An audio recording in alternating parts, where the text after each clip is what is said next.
చేయించాడా?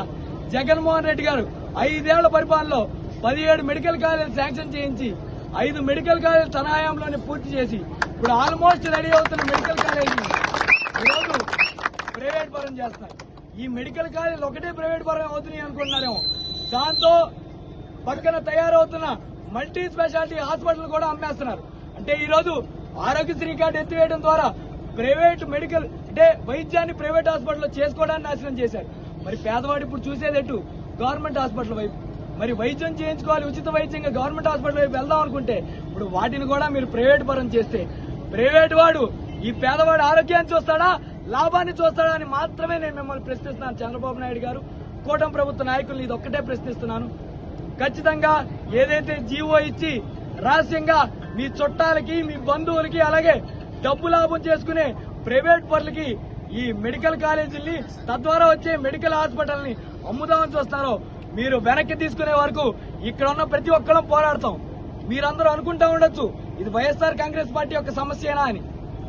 చూస్తున్న ప్రతి ఒక్కరికి చెప్తున్నా, నువ్వు టీడీపీ కార్యకర్తవైనా, నువ్వు జనసేన కార్యకర్తవైనా, నువ్వు బీజేపీ కార్యకర్తవైనా ఒకటి మాత్రం గుర్తుంచుకో, నీ చేతిలో ఉన్న ఆరోగ్యశ్రీ కార్డు ఆల్రెడీ చెల్లిపోయింది. ఇంకా నువ్వు వైద్యం చేయించుకోవాలంటే ఏ చోట లేకుండా చేస్తున్నారు. తద్వారా నష్టపోయేది నువ్వు కూడా అని ప్రతి కార్యకర్తకి తెలియజేస్తున్నా. ఇది వైఎస్ఆర్సీపీ ఒక్కల పోరాటమే కాదు, పేదవాడికి విలువైన విద్య, విలువైన వైద్యం అని అందాలని ఆలోచించే ప్రతి ఒక్కరి పోరాటం. ఈ పోరాటం పోలీసులు పెట్టినా ఆగదు, మీరు మా మీద కేసులు పెట్టినా ఆగదు.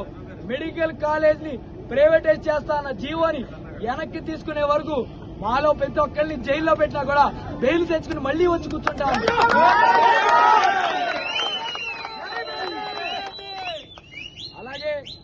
అలాగే ఒకటే చెప్తున్నాను, ఎన్ని చేసినా, ఎన్ని కుట్రలు చేసినా మెడికల్ కాలేజు, ప్రభుత్వ మెడికల్ కాలేజు, ప్రభుత్వం జనం డబ్బుతో చేసిన ఈ ప్రభుత్వ మెడికల్ కాలేజీని ఎవరి ప్రైవేట్ పరం కాకుండా మేమందరం అడ్డుకుంటామని మీ అందరికీ తెలియజెప్తూ, ఈ విలువైన అవకాశం ఇచ్చినందుకు ప్రతి ఒక్కరికి ధన్యవాదాలు తెలియజేస్తూ సెలవు తీసుకుంటాం.